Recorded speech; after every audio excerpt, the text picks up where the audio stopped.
여러분 안녕하십니까? 광주 MBC 뉴스데스크 시작합니다.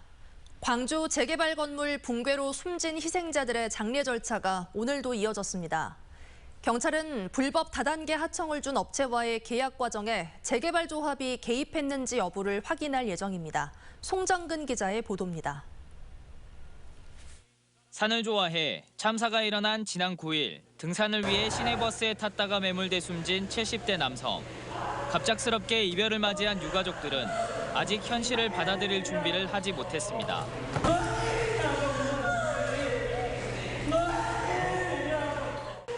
하염없이 흐르는 눈물을 뒤로 한 채 고인의 마지막 가는 길을 배웅합니다. 지금도 어떤 일이 현실인지 모르겠고 이런 일이 정말 일어난 것에 대해서 너무 황망하고 정부에서 이런 일이 또 다른 70대 여성 등 사망자 2명의 발인도 오늘 마쳤습니다. 오늘까지 피해자 9명 가운데 7명이 장례 절차를 마쳤고 내일은 고등학생 피해자 등 2명이 발인할 예정입니다. 사고 원인에 대한 경찰의 수사는 철거공사 계약 과정에도 초점이 맞춰지고 있습니다. 광주 학동 재개발 사업지의 철거공사는 업체 2곳이 계약을 맺어 진행됐습니다. 일반 건축물 해체는 현대산업개발이 한솔기업과 계약을 맺었고 성명과 지작물 해체공사는 재개발조합이 다온 ENC와 계약을 맺었습니다.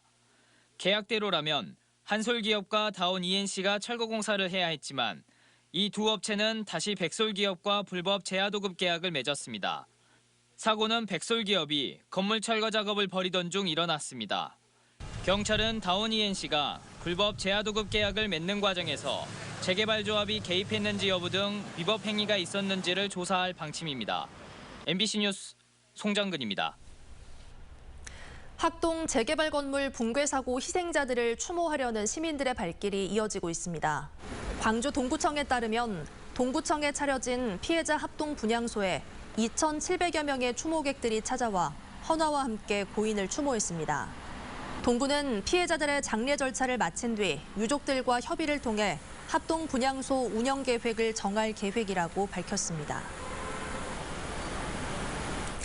대학 강사들은 2년 전 대규모로 퇴출되는 아픈 경험을 했습니다. 강사법이 개정되기 전에 대학들이 먼저 구조조정에 나섰던 건데요.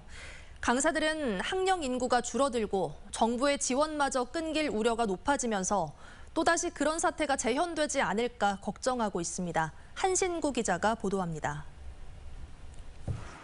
대학의 비정규 교수, 이른바 시간 강사들이 또 교육부 앞에 섰습니다. 강사법이 개정된 이후에도 여전히 미흡한 고용보장과 처우 개선을 촉구하는 겁니다. 강사들은 특히 내년에 대규모 실직 사태를 걱정하고 있습니다. 자신들의 고용 안정을 위해 정부가 방학 기간 사립대학에 지원해주던 강사 처우 개선비가 내년에 끊길 우려가 크기 때문입니다.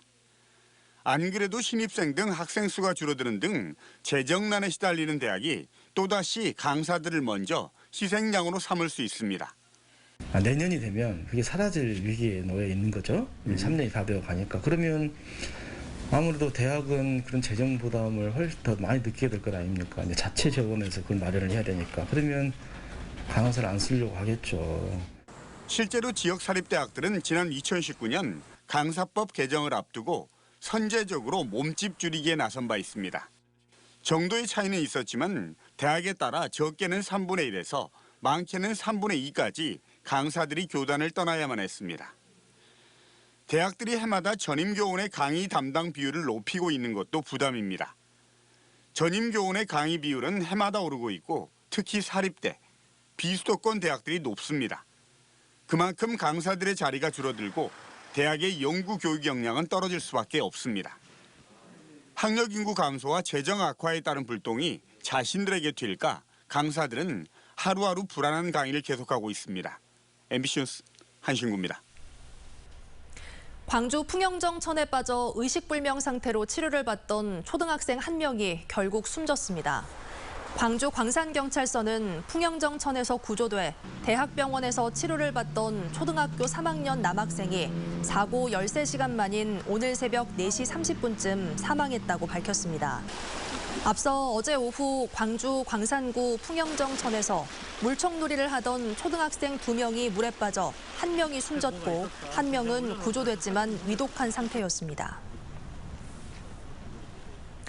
오늘 오후 5시 30분쯤 광주 북구 일곡동의 한 교차로에서 화물차가 싣고 가던 H빔이 도로 위로 떨어졌습니다.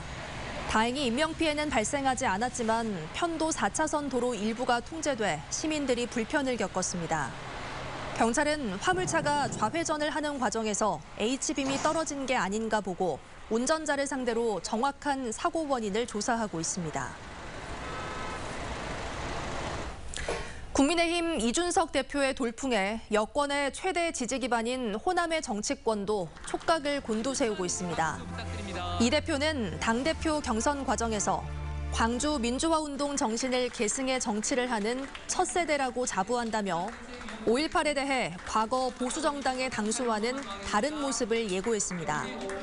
이에 따라 내년 대선을 앞두고 이 대표의 호남 구애 전략이 한층 강화될 것이라는 전망도 나오고 있습니다.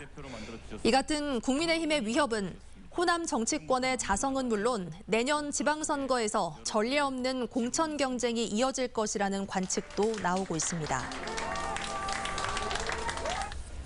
두 차례 연기됐던 전두환의 항소심 재판이 내일 열립니다. 광주지법은 내일 오후 2시 광주지법 201호 형사대법정에서 전두환에 대한 사자 명예훼손 사건 항소심 공판기일을 진행한다고 밝혔습니다.